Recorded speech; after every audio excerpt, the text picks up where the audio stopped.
Nous sommes donc maintenant parés pour débuter cette 11e séance de pratique et usage de l'image. Et donc aujourd'hui, nous avons donc le plaisir de recevoir Véronique Guiton, qui est archiviste, conservatrice, directrice des archives municipales de Nantes depuis 2000, l'année 2000, formation d'histoire, et qui va nous parler de ce fonds. Peut-être que dans un premier temps, Véronique, vous pourriez nous expliquer un petit peu la place de la photothèque dans les archives municipales de Nantes. Alors c'est vrai que dans l'histoire des fonds des archives de Nantes, la photothèque c'est quelque chose de relativement récent. Et c'est pas forcément à la photothèque que les archivistes ont consacré le plus de temps au début, puisque le fonds des archives de la ville remonte au XIVe siècle. Donc bien sûr, il faut s'imaginer que c'est d'abord des volumes conséquents de papier.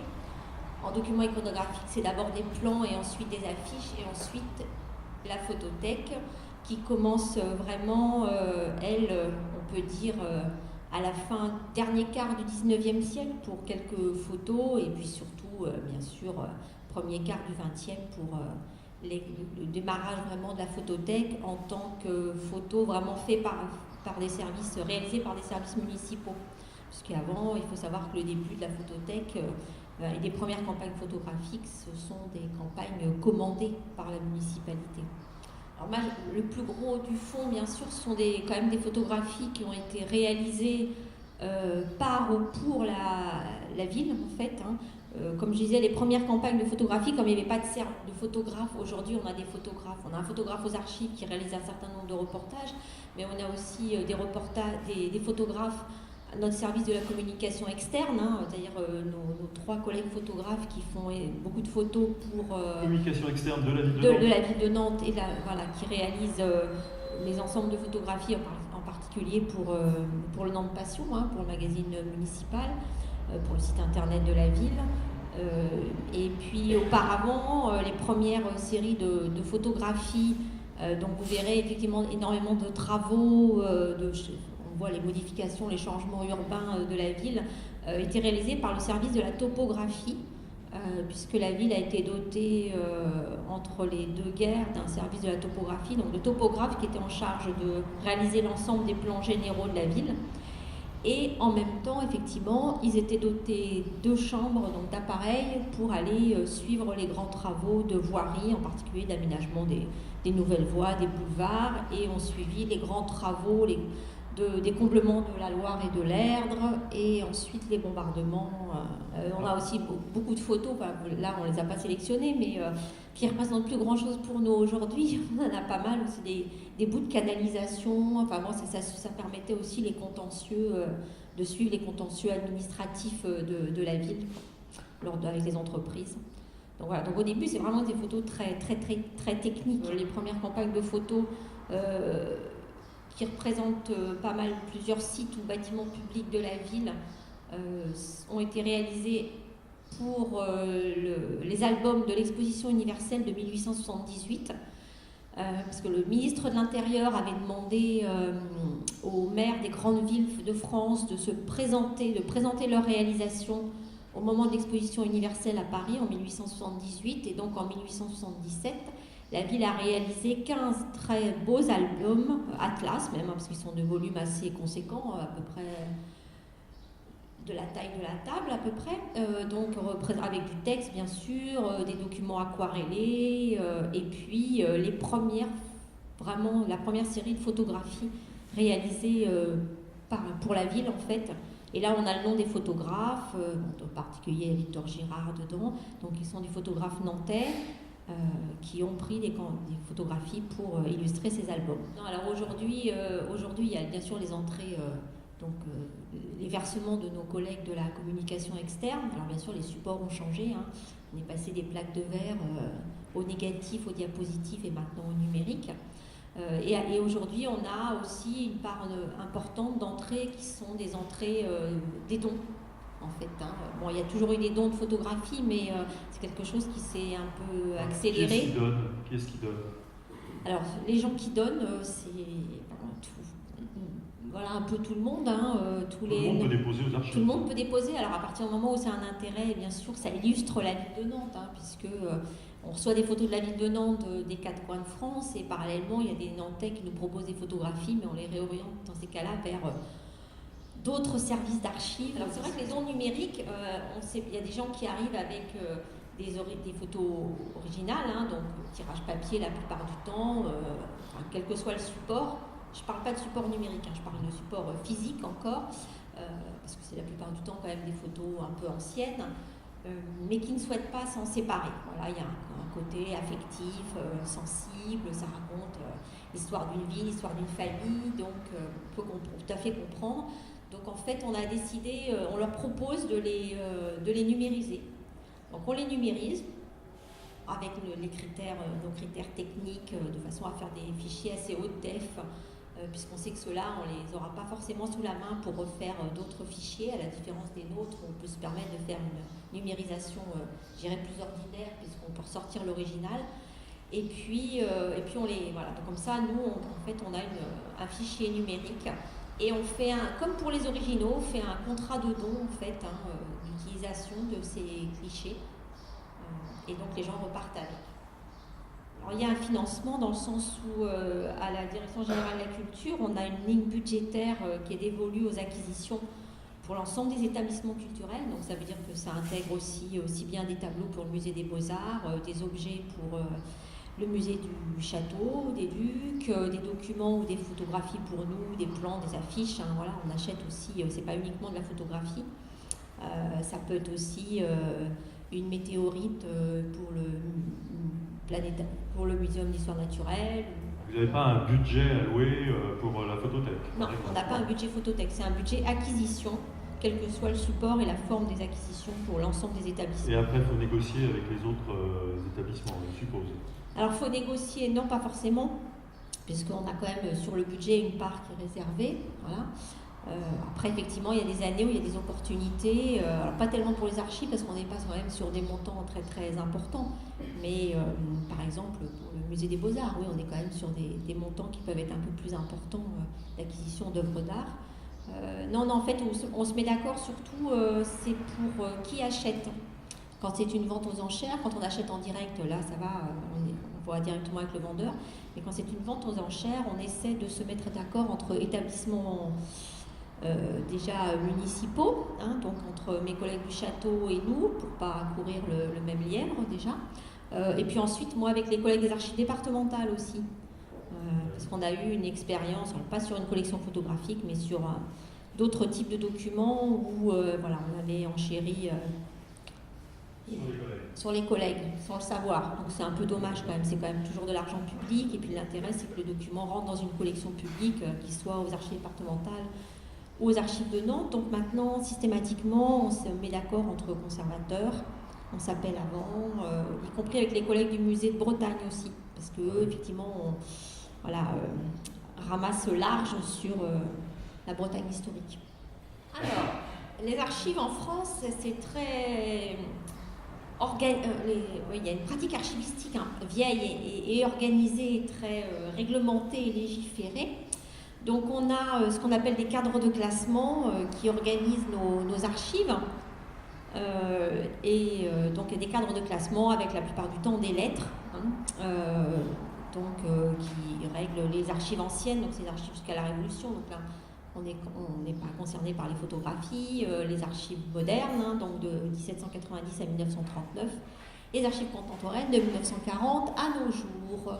Et il y a la série FI qui a été mise en place, qui est utilisée par l'ensemble des services d'archives publiques en France, que ce soit archives nationales, départementales, régionales ou pour nous municipales. Donc la série FI, ce qu'ils appellent les documents figurés. Alors les documents figurés pour nous, ça peut être aussi bien des plans, par exemple le 1 FI, pour nous c'est notre collection de plans. Les 6 FI, ce sont nos affiches. Et ensuite, la photothèque, elle, il y a des collections, des numéros qui vont de 10 FI aujourd'hui jusqu'à pratiquement 48 FI. Dans le sens, c'est pas toujours une question de support, ça peut être une question de collection. Par exemple, la collection importante de nos plus de 4000 plaques de verre réalisées donc, par le service de la topographie entre les années 20 et début des années 50. Les plaques de verre sont dans 8 EFI et leur tirage en 13 EFI. Voilà. En sachant qu'on a des tirages en 13 EFI pour lesquels on n'a plus les plaques de verre parce que certaines n'ont pas survécu. Quand elles ont été versées par le service de la topographie aux archives de la ville dans les années 80, la collègue conservatrice à l'époque a noté qu'un certain nombre étaient arrivés cassés dans les caisses et malheureusement celles-ci n'ont pas été conservées. On peut comprendre à l'époque, les plaques de verre on ne pouvait que les tirer. Aujourd'hui, même quand elles sont cassées, avec les miracles de la numérisation, on les met sur nos scanners et ça fonctionne. Donc c'est vrai que mais malheureusement à l'époque, toutes celles qui étaient cassées ont été détruites sans savoir si celles-ci avaient déjà eu des tirages. Donc on a des plaques sans tirage, mais aujourd'hui on les a numérisées, donc on a les images, et on a des tirages sans la plaque originale. Voilà, donc la collection de plaques et la collection de tirages ont des codes différentes. 8 EFI pour les plaques, 13 EFI pour les tirages, et puis après il y a un certain nombre, des ensembles photographiques ont des, par exemple les diapositives des mandats de Jean-Marc Ayrault, elles sont 17 EFI, enfin voilà, donc au fur et à mesure, on a donné des cotes aux collections, aux ensembles. Les Polaroids, on en retrouve beaucoup dans les dossiers des services, en particulier dans les dossiers des services techniques de la voirie, parce qu'énormément de collègues techniciens à la voirie avaient la facilité de faire un Polaroid pour illustrer un problème de stationnement, un problème de signalisation sur la voie publique et tout, donc on les retrouve dans les dossiers de voirie. Alors c'est vrai que c'est pas tant le panneau ou signalisation qui nous intéresse, mais c'est des fois son environnement urbain, et donc en fait on les retire des dossiers de voirie, nos photographes les numérisent, pour l'instant on les garde, bon, on sait très bien que ils vont malheureusement pas durer, mais au moins on aura sauvegardé l'image. Le numérique, nos supports, ce sont ni des CD, DVD ou disques durs, ils sont sur les serveurs de la ville de Nantes, ils sont dupliqués, redondés, puisque les serveurs de l'ensemble des données informatiques de la ville et de la métropole ont des serveurs qui sont redondés, donc on a des serveurs à la Tour Bretagne, mais on a aussi des serveurs sur 2 autres lieux du territoire nantais, pour des questions de sécurité. Et par exemple, secret, je suppose. Oui, ils sont dans l'agglomération nantaise, mais pas à proximité de la Tour Bretagne. Et puis donc il y a des sauvegardes quotidiennes, en fait, des copies quotidiennes, y compris de celles qui sont aussi qui viennent illustrer nos bases de données. Non, nous on doit s'abstraire du politique. Nous on est là pour conserver la mémoire de la ville, quelle qu'elle soit. Donc on fait aussi bien du tri dans les campagnes de photographie du mandat de Michel Chauty ou de Jean-Marc Ayrault. C'est-à-dire que nous, les photographies, elles ne sont pas traitées dans un outil, dans une base de données photothèque spécifique. Elles sont intégrées, elles sont traitées comme l'ensemble des documents dans notre base de données archive, avec une grille qui est celle de description des documents figurés, c'est-à-dire qu'une grille qui est à la fois similaire si on décrit une photographie, une affiche ou un plan. C'est-à-dire un ensemble de mots-clés. Voilà, donc on a des thésaurus, on a des index de lieux, d'édifices, mais ça que l'on a construit en fonction bien sûr de la toponymie ou des édifices de la ville. Donc c'est un logiciel qui arrive géré vierge, en fait, à nous de construire les thésaurus.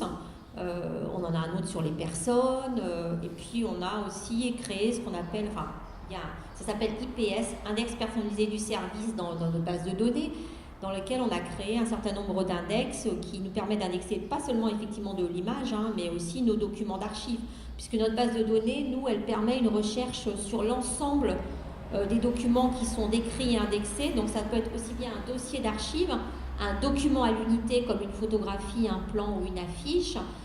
Notre collègue bibliothécaire aux archives, elle dépouille la presse locale quotidienne tous les jours. Donc en fait, elle se sert aussi de ces index pour décrire ces articles, les articles dépouillés. On s'en sert aussi pour les articles que l'on dépouille dans des revues, pour notre bibliothèque aussi. Voilà. Donc quand on fait une recherche sur l'ensemble des documents conservés aux archives. Par exemple, je parlais des quartiers, puisque Il y a le travail réalisé par ma collègue avec la publication d'ouvrages en fait, qui s'appelle Quartier à vos mémoires, et donc on a sorti en mois de janvier le 4e tome sur le grand quartier d'Hervallières contre Isola. Et donc on a besoin d'illustrer ces ouvrages, parce que dans l'ouvrage il y a une part historique, une part rédigée, il y a une part témoignage, et il faut illustrer les témoignages avec de l'iconographie, et c'est là qu'on se rend compte que effectivement illustrer les activités humaines à travers notre fonds, c'est pas toujours facile. D'où la question de collecte, et là voilà, c'est pour ça qu'aujourd'hui un de nos axes, c'est, on en parlait, le centre-ville, où les lieux emblématiques de la ville sont assez bien documentés. Au contraire, effectivement, une part du territoire, et en particulier les quartiers plus excentrés, moins. Donc aujourd'hui, c'est une de nos priorités. C'est pour ça que énormément rentrent en dons privés liés à cette collecte. On travaille avec les associations de quartier, quoi. La photo la plus ancienne, elle date de 1861. Et donc c'est un tirage, elle représente en fait le jardin éphémère de l'exposition industrielle, la grande exposition industrielle, on pourrait dire exposition un peu universelle, mais elle est industrielle à Nantes de 1861. Donc c'est la première très grande exposition qui s'est tenue à Nantes, avec des thématiques, bien sûr, il fallait présenter les réalisations des industries nantaises. Donc elle se tenait sur le cours Saint-Pierre et le cours Saint-André, parce qu'on n'avait pas de hall de parc d'exposition à l'époque. Donc c'était des bâtiments en bois, des halls d'exposition en bois qui avaient été construits. Donc il y avait un pavillon pour l'industrie, un pavillon pour l'horticulture et tout. Et un jardin avait été réalisé effectivement sur les cours aussi. Donc c'est une photo de ce jardin. Alors à une époque, les archives ont acheté des cartes postales. Maintenant j'en achète plus, parce que voilà, c'est pas fort. Sauf exception quand on en a une qui représente une manifestation ou un quartier très spécifique. Mais je vois toutes celles qui ont été achetées il y a assez longtemps. On se retrouve aujourd'hui avec 10 fois la cathédrale, le puits du château, ça n'a pas tellement d'intérêt. Donc voilà, aujourd'hui on n'a plus une politique très offensive d'achat de cartes postales. Parce que les cartes postales, c'est vrai que il y a la collection Chapeau, par exemple, elle est à la bibliothèque. Donc on considère qu'elle est déjà une grosse collection présente dans un autre établissement. Parce que on réfléchit aussi on ne va pas racheter ce que nos collègues de la médiathèque ont, par exemple. On est tous des établissements de la ville de Nantes, donc on ne va pas m'intéresser, c'est que quand même, que le document il existe à un endroit, pas forcément de le multiplier. On va d'abord remercier Véronique Guiton, évidemment, pour tout ce qu'elle a pu nous dire. C'était très intéressant. Donc on est bien content que vous ayez trouvé quand même le regard.